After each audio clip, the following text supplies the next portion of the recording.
Imagine a highly efficient, rapidly pulsing, interconnected network suddenly beginning to short-circuit and snap apart under an invisible pressure. Since the mid-1990s, organizational psychology has operated on a consensus popularized by Daniel Goleman. That consensus holds that emotional intelligence, the ability to perceive, understand, and regulate emotions, is the ultimate predictor of team cohesion and leadership success. But in systematically dysfunctional environments, emotional attunement ceases to be an asset. It becomes a vulnerability.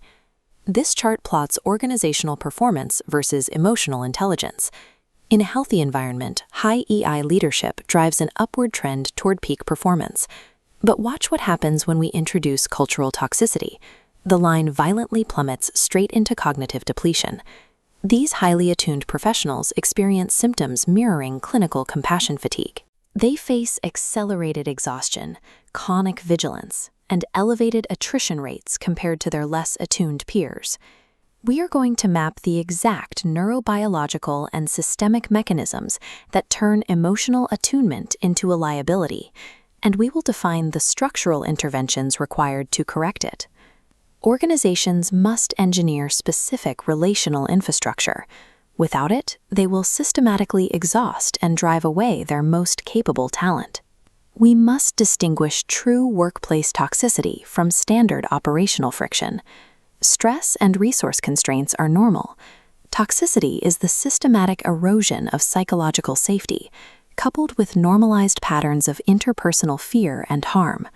When humans perceive social threats, like exclusion, humiliation, or unfair treatment, our threat detection systems activate.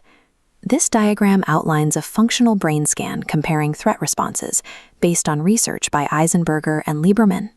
On the left, specific neural pathways light up in red when a person experiences physical trauma. Now look at the right side, showing social threat activation from workplace incivility. The exact same neural patterns activate. The human brain processes social pain identically to physical pain. For a specific segment of the population, a trait called sensory processing sensitivity acts as a multiplier. For high EI individuals, this social threat activation runs white hot. Because these individuals process interpersonal data more deeply, their neurological response to a toxic environment generates chronic cortisol elevation. Over time, this impairs executive function and degrades physical health. For a highly attuned worker, an abusive office dynamic is a severe neurobiological event. Existing in a toxic environment is physiologically indistinguishable from enduring chronic physical assault. When a highly attuned professional encounters these toxic dynamics, their initial reflex is to rely on their strengths. They deploy empathy, mediation, and active listening to attempt a repair of the environment.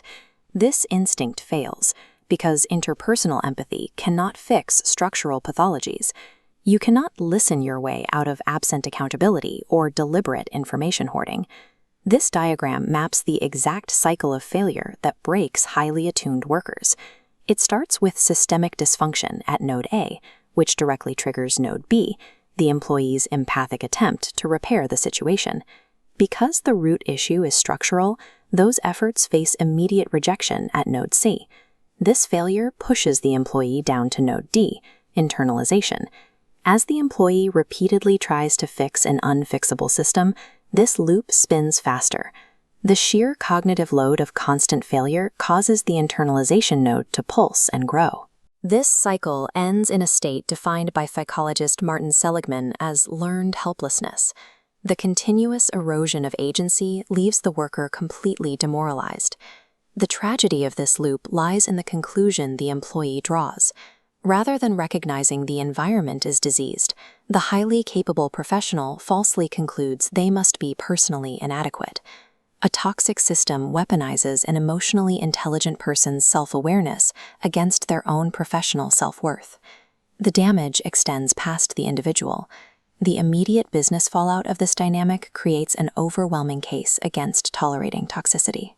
This scatter plot visualizes research by Porath and Pearson on how even minor workplace incivility destroys baseline productivity. The horizontal axis measures incivility exposure, and the vertical axis tracks performance metrics. Look at these warning clusters. When exposed to chronic disrespect, 48% of employees intentionally decrease their work effort, and 38% intentionally decrease the quality of their work. Eventually, these workers leave. Replacing them costs between $50 and $200. That segment of the curve breaks off and evaporates, leaving behind a heavily skewed population of emotional suppressors. Toxicity functions as a reverse meritocracy filter. It systematically purges the organization of the exact collaborative, high EI traits required to drive adaptive performance. You cannot solve this problem by asking high EI workers to build individual resilience. The solution must be architectural. Organizations need psychological safety infrastructure. These are structural mechanisms that protect employees and ensure fair treatment, regardless of an individual manager's mood. Compassionate leadership must be operationalized into formal systems rather than treated as an optional soft skill. We can see this clearly in performance management design. When Patagonia recognized their standard review systems were generating anxiety, they structurally redesigned the entire process around compassion and safety. Managers receive training to create relational conditions where honest feedback becomes supportive rather than threatening. To intervene in active, entrenched toxicity, the investigation process must be removed from internal HR channels. It requires third-party accountability protocols. Following its 2017 crisis, Uber brought in former Attorney General Eric Holder to conduct an independent investigation. It took external legal authority to implement binding public accountability recommendations that applied directly to the historically exempt C-suite. Companies can also build preventative cultural antibodies by establishing continuous feedback loops. This surfaces dysfunction early before it scales. Bridgewater Associates relies on a protocol of radical transparency and real-time behavioral feedback. The system forces interpersonal friction out into the open, ensuring it gets addressed rather than allowed to fester in the shadows. True organizational resilience does not rely on good intentions. It relies on hard-coded structural protocols that make power abuse and incivility mathematically difficult to sustain. Maintaining cultural health over the long term requires a process known as double-loop learning. Look at this flowchart. Fixing a single bullying incident is single-loop learning, treating a symptom. Double-loop learning goes deeper, changing underlying assumptions. Elite companies like Costco track cultural health metrics, investigating them with the exact same rigor applied to declining financial sales. If you are an emotionally attuned professional navigating one of these systems, you need to evaluate your environment objectively. Like a healthy cell propelling itself away from a creeping acidic chemical gradient to ensure its survival, stepping away is sometimes the only viable option. Leaving a persistently dysfunctional organization is not a failure of grit. It is a highly adaptive, healthy immune response to a pathology you cannot cure on your own. For leadership navigating an era of accelerating disruption, relational capability is the only enduring competitive advantage. Organizations must recognize emotional intelligence as a fragile macro-organizational asset. Failing to protect it leaves behind a brittle shell of a company, incapable of genuine innovation or survival.